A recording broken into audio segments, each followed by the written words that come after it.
ये सन की माँ अपनी बेटी को जबरदस्ती बेली डांस सिखाने के लिए सबसे पहले अपनी बेटी के हाथ पकड़कर उसकी पीठ पर पैर रखकर उसके हाथों को जोर से मरोड़ने लग जाती है, जिससे होता ये है दोस्तों कि बहुत ज्यादा प्रेशर की वजह से इसकी बेटी की रीढ़ की हड्डी टूट जाती है। ऐसा होने पर लड़की अब एक जिंदा लाश बन चुकी थी, क्योंकि वो हल्का सा भी हिल नहीं पा रही थी। अब इस लड़की की सन की माँ ऐसा करने पर भी यही नहीं रुकती, वो अपनी बेटी में एक मैकेनिज्म फिट करके उसे पूरी तरीके से एक डॉल में बदल देती है, और तब से ही ये लड़की एक मशीनी डॉल की तरह डांस करती रहती है। इसके 10 साल बाद कुछ लोग सस्पेंस के चलते इस हवेली में एंटर करते हैं और उन्हें इसी हवेली में इसी लड़की की डॉल दिखती है, जिस पर एक कपड़ा लगा हुआ था। इनमें से एक लड़का इस डॉल पर से जैसे ही कपड़ा हटाता है, ये देखते हैं कि ये डॉल एक लड़की है जिसका चेहरा अभी तक जवान है। तभी इन्हीं में से एक लड़की उस मैकेनिकल मशीन में चाबी डालकर जैसे ही घुमाती है तो ये डॉल लड़की रोबोट डॉल की तरह डांस करना शुरू कर देती है। डांस के खत्म होने पर उस डॉल लड़की को एहसास होता है कि कोई न कोई जरूर उसके आसपास है। अब क्योंकि उस डॉल लड़की की आंखें बंद थी, इसलिए वो अपने चारों तरफ सूंघने लग जाती है, जिससे उसे लूसी नाम की लड़की की सुगंध आ जाती है और वो उछलकर उसका गला दबाने लग जाती है। लेकिन लूसी काफी स्ट्रॉन्ग होने की वजह से वो इस डॉल लड़की को खुद से दूर धकेल देती है। अब आगे इस कहानी में क्या क्या होता है, चलिए देखते हैं दोस्तों। तो कहानी की शुरुआत में हमें एक सिटी को दिखाया जाता है जहाँ पर बहुत सारे बच्चों के मिसिंग पोस्टर छपे होते हैं। जिसके बाद हमें लूसी नाम की लड़की को दिखाया जाता है जिसकी दोनों आँखों का कलर अलग अलग होता है। लूसी अपनी मेडिकल ट्रेनर मिसेस विल्सन का इंतजार कर रही होती है, जो उसको होम नर्स बनने की प्रैक्टिकल ट्रेनिंग देगी। आज लूसी का ट्रेनिंग में पहला दिन होता है, इसलिए वो थोड़ा नर्वस फील कर रही होती है। कुछ देर बाद ही वहाँ पर मिसेस विल्सन आ जाती है। फिर लूसी मिसेस विल्सन के साथ उनके पहले पेशेंट का ट्रीटमेंट करने के लिए निकल जाती है। रास्ते में मिसेस विल्सन लूसी की दोनों आँखों का अलग अलग रंग होने के बारे में पूछती है। इस पर लूसी उसे बताती है कि उसके साथ ये बचपन से है। मिसेस विल्सन उसे उसकी आँखों को देखकर बताती है कि जिनकी भी आँखों का रंग अलग अलग होता है उनकी सोल एक्सचेंज हो सकती है। इस पर लूसी उससे कहती है कि वो इन बातों को नहीं मानती,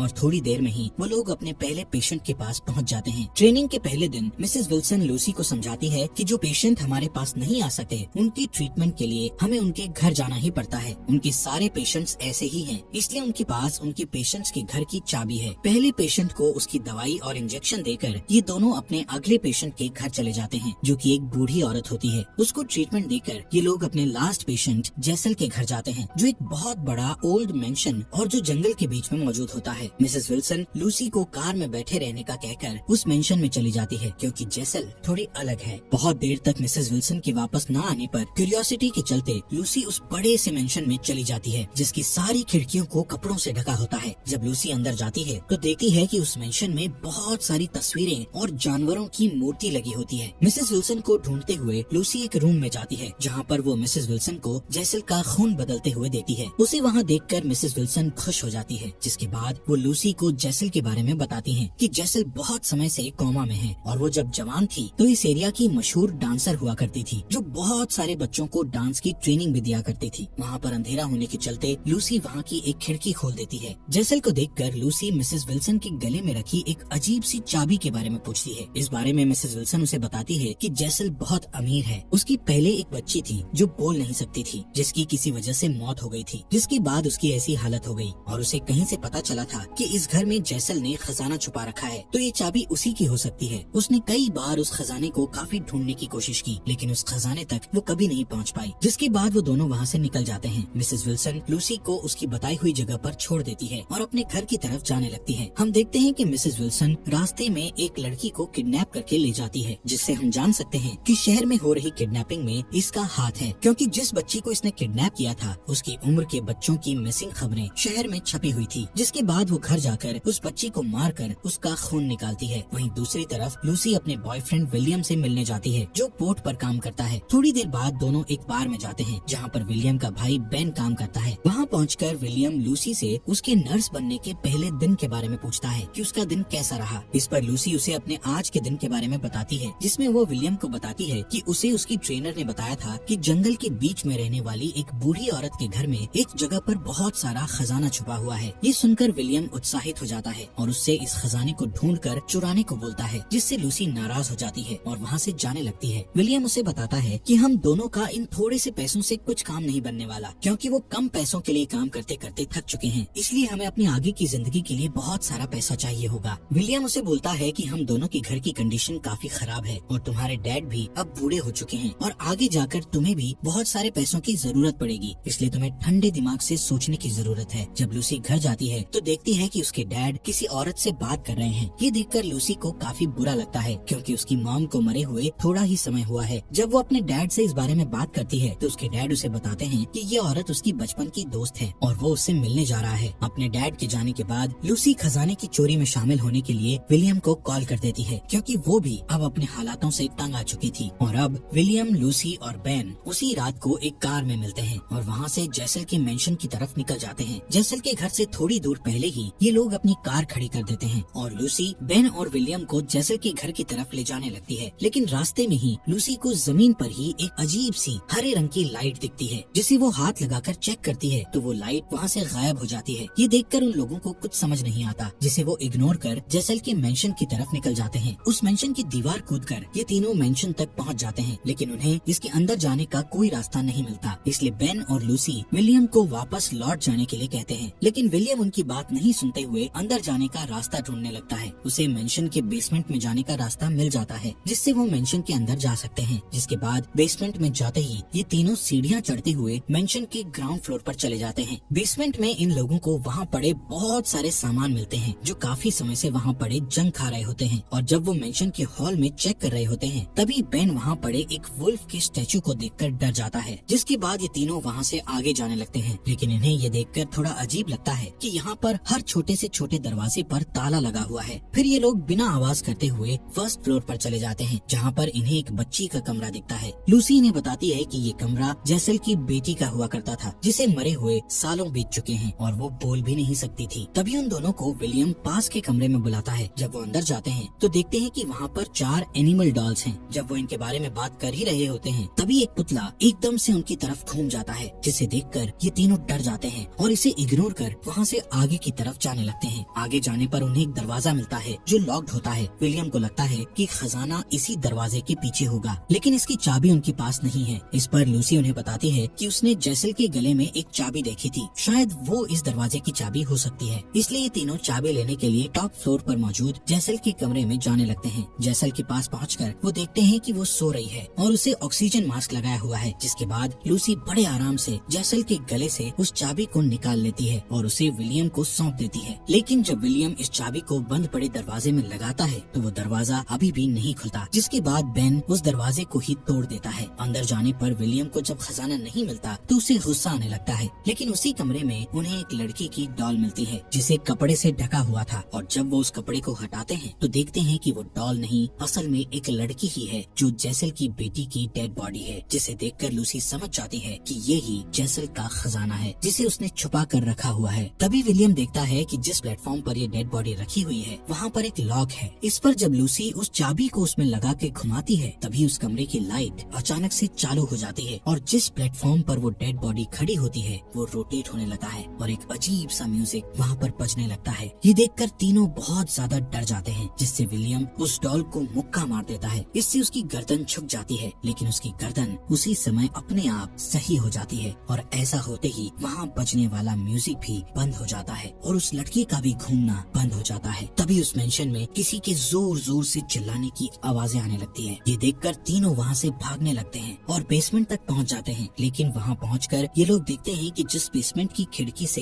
ये लोग आए थे, उस खिड़की में अब लोहे की जाली लगी होती है, जो उनके आने पर नहीं थी। और अब उनके यहाँ से बाहर जाने का कोई भी रास्ता नहीं होता, क्योंकि यहाँ के सारे गेट और खिड़कियाँ पहले से ही लॉक्ड थे, जिनकी चाबी मिसेस विल्सन के पास है। तभी लूसी को ख्याल आता है कि वो सुबह जब मिसेस विल्सन के साथ यहाँ पर आई थी तो उसने जैसल के कमरे की एक खिड़की खोली थी, जिसे किसी ने बंद नहीं किया था, और वो खिड़की ही उनके यहाँ से बाहर निकलने का रास्ता है। क्योंकि लूसी के मुताबिक जैसल कोमा में है, जिससे उसका उस पर ध्यान नहीं जाएगा, इसलिए ये लोग जैसल के कमरे में पहुँच जाते हैं। लेकिन वो ये देखकर शॉक हो जाते हैं कि जैसल अपने बेड पर नहीं थी और उसके बेड पर खून ही खून पड़ा हुआ था। लेकिन विलियम और लूसी उस खिड़की की तरफ जाते हैं जिसे लूसी ने खोला था, लेकिन अब तो उस पर भी किसी ने लॉक लगा दिया था, इसलिए वो उसके ताले को तोड़ने लगते हैं। वहीं दूसरी तरफ बेन जैसल के ही कमरे में लगे मिरर को देखने लगता है और जब वो उस मिरर को गौर से देख रहा होता है तो वो अपने पीछे जैसल को पाता है। विलियम खिड़की के ताले को तोड़ देता है और जब वो बेन को बुलाता है तो वो नहीं आता। जब वो उसे देखने जाते हैं तो बेन वहाँ पर नहीं होता, इसलिए वो उसे ढूंढने लगते हैं। वहीं अब बेन खुद को एक कमरे में पाता है जहाँ पर बहुत सारे ऑपरेशन इक्विपमेंट रखे होते हैं। जब वो वहाँ वहाँ से बाहर जाने का दरवाजा ढूंढता है तो घबरा जाता है क्योंकि उस कमरे में कोई भी गेट नहीं होता। और फिर उसे छोटी बच्ची के खेलने की आवाज आती है जिससे वो और ज्यादा परेशान हो जाता है। और तभी वहाँ पर 3 लड़कियाँ डांस करते हुए आती हैं जो बेन के गले में चाकू मारकर उसे मार डालती हैं, जिसे देखकर हम ये अंदाजा लगा सकते हैं कि ये वही लड़कियाँ होंगी जिन्हें जेसल डांस सिखाया करती थी। उधर विलियम और लूसी बेन को पूरे मेंशन में ढूंढ रहे होते हैं। लूसी को एक नोट मिलता है जिसे पढ़कर उसे मालूम पड़ जाता है कि जेसल की बेटी का नाम एना है। और जब वो कमरे में जाती है जहाँ पर बहुत सारी डॉल्स एक डाइनिंग टेबल पर बैठी होती हैं, लूसी वहाँ पर जैसे ही जाती है वैसे ही वहाँ मौजूद डॉल्स का फेस बड़ी तेजी से लूसी की तरफ हो जाता है। और वहीं एक कुर्सी पर जेसल भी बैठी होती है जो लूसी को कंट्रोल कर अपने सामने बैठाकर उसके दोनों हाथों को पकड़ लेती है। और फिर जेसल उसे अपनी पास्ट लाइफ दिखाती है जहाँ पर जेसल अपने मेंशन में कुछ लड़कियों को डांस सिखा रही होती है, जिसमें से एक लड़की को जेसल डांस सही से न कर पाने के कारण भगा देती है। फिर वो लड़की जब अपने कपड़े बदल रही होती है तभी एना उसे कहीं ले जाने लगती है। थोड़ी देर बाद जेसल को उसी लड़की की जोरदार चीख सुनाई देती है, इसलिए वो अपनी बाकी की छात्राओं को घर जाने का बोलकर एना के पास जाती है जहाँ पर एना उस लड़की को मार के उसका खून पी रही होती है। ये देखकर जेसल उसे डांटती है कि जिसे हम नहीं जानते हम सिर्फ उसका ही खून पीते हैं। अपनी माँ से नाराज होकर एना वहाँ से मेंशन के बाहर सनलाइट में जाकर अपने आप ही लेविटेट होने लगती है, जिससे उसकी त्वचा जलने लगती है। और उसे ऐसा करते जेसल भी देख रही होती है। जेसल एना को गलती करने पर ये सजा दे रही है क्योंकि वो सिर्फ अनजाने लोगों का ही खून पी सकते हैं, जिससे हम ये समझ सकते हैं कि जेसल और एना वेम्पायर हैं। और जिन 3 लड़कियों ने बेन को मारा था ये जेसल की ही छात्राएं हैं जिनका एना ने खून कर पिया था। ये लोग शहर से दूर जंगलों में छिप कर रहते हैं जो लोगों के लिए इंसान है लेकिन असल में वो हैवान है। इसके बाद लूसी प्रेजेंट में आ जाती है लेकिन अब उसके सामने जेसल नहीं होती। वहीं दूसरी तरफ जब विलियम यहाँ से बाहर निकलने के लिए एक ताला तोड़ रहा होता है तभी उसके सामने मुंह पर एक कपड़ा ढका हुआ बेन आता है जो पूरा खून से लथपथ है। जब विलियम उस पर से कपड़ा हटाता है तभी बेन उस पर हमला कर देता है और फिर उन दोनों में घमासान लड़ाई चलने लगती है। उनके लड़ने की आवाज लूसी भी सुन लेती है लेकिन वो कुछ नहीं कर सकती थी क्योंकि जिस कमरे में वो मौजूद है उसका गेट लॉक था। अपनी जान बचाने के लिए विलियम अपने भाई बेन को जो पहले ही मरा हुआ था उसे एक पास में ही पड़ी कैंची से उसके गले पर वार कर उसे मार डालता है और खुद को बचा लेता है। तभी वहाँ पर जेसल आकर उस पर हमला कर और उसका खून पीकर विलियम को मार डालती है, जिसके बाद लूसी वहाँ से भागते हुए एना तक पहुँच जाती है जिसकी नाक से खून बह रहा होता है, जिससे हमें पता चलता है कि एना अभी भी जिंदा है। और जब लूसी उस खून को साफ करती है तो एना उसे आगे की कहानी बताती है जिसमें जेसल एना को सनलाइट से लाने के बाद जबरदस्ती डांस की प्रैक्टिस करवाने लगती है। दरअसल एना इस मेंशन से और अपनी माँ से भागकर बहुत दूर जाना चाहती है क्योंकि जेसल उसे हमेशा अपने पास इसी मेंशन में रखना चाहती है, लेकिन एना को बाहर की दुनिया देखनी है। और डांस करते हुए जब जेसल एना को स्ट्रेचिंग करवा रही होती है तो उसमें एना की बैकबोन टूट जाती है जिससे एना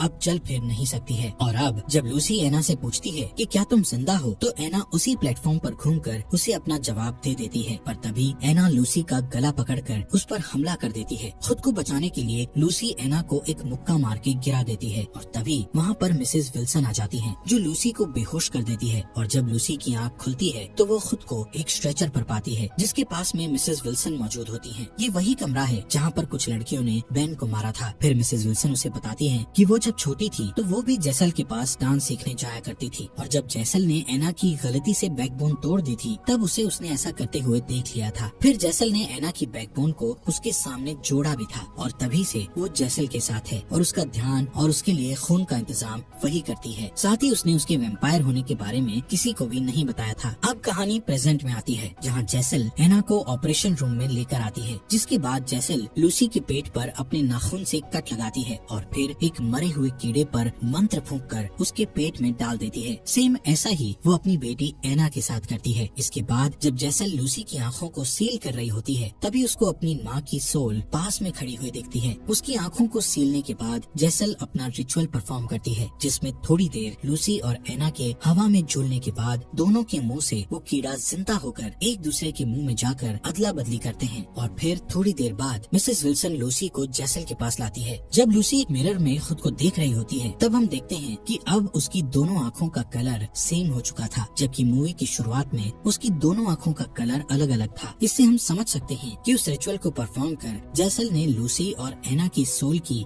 अदला बदली कर दी थी। मतलब कि अब लूसी की बॉडी में एना की सोल रहेगी और एना की बॉडी में लूसी की। ये सब जैसल ने अपनी बेटी एना के लिए किया होता है ताकि वो उसके साथ फिर से डांस करे और हमेशा उसके साथ रहे। इसलिए जैसल एना को फिर से उसके सामने डांस करने को बोलती है, लेकिन एना को अब कोई डांस नहीं करना था, जिससे वो गुस्सा हो जाती है। और जब मिसेस विल्सन जैसल के इशारे पर एना को जबरदस्ती डांस करने का इशारा करती है तो एना उसकी जेब से ही सिजर्स निकाल कर उसके गले में घोंप कर उसे मार डालती है और फिर एना अपनी माँ यानी जैसल को भी उसके गले में घोंप कर उसे मार डालती है। और अब एना अपनी पहले वाली बॉडी जिसमें जैसल ने लूसी की सोल डाली थी उसे देखने जाती है। वहाँ जाकर वो उसकी आँखों की सील को खोलती है और उसे अपना खून पिलाकर होश में लाती है। फिर लूसी अपने आप को एना की बॉडी में देखने लगती है और जब वहाँ से दोनों लोग जाने लगते हैं तो उन दोनों पर जैसल फिर से हमला कर देती है। मतलब वो अभी तक मरी नहीं थी, जिसके बाद एना उसे टॉप फ्लोर से ग्राउंड फ्लोर पर फेंक देती है, लेकिन वो अभी भी नहीं मरी होती। इसलिए एना और लूसी जैसल के मुंह को एक साइड से पकड़कर उसका जबड़ा फाड़ देते हैं, जिससे जैसल अब परमानेंटली एक गहरी नींद में सो जाती है जो उन्हें अब कभी परेशान नहीं करेगी। जब दोनों उसे मारकर मेंशन के बाहर आते हैं तो देखते हैं कि उनके सामने एक अजीब सी लाइट आती है। ये वही लाइट है जिसे हमने मूवी के बीच में देखा था। जिसके बाद उसे अपने हाथ में लेकर लूसी उसे देखकर मुस्कुराती है। उस रात वो दोनों साथ में सो जाती हैं और अगली सुबह दोनों लड़कियां समुद्र किनारे एक पहाड़ की चट्टान पर चली जाती हैं। फिर जब लूसी पर सनलाइट पड़ती है तो वो उड़ने लगती है और उड़ते हुए उसकी बॉडी की स्किन जलने लगती है और कुछ ही देर में वो गायब हो जाती है, जिसे एना मुस्कुराते हुए देख रही थी। ऐसा इसलिए क्योंकि लूसी को भी अब इस दुनिया में नहीं रहना था और एना को ये दुनिया देखनी थी। इसलिए दोनों की जब सोल बदली तो उससे लूसी को मुक्ति मिल गई और एना को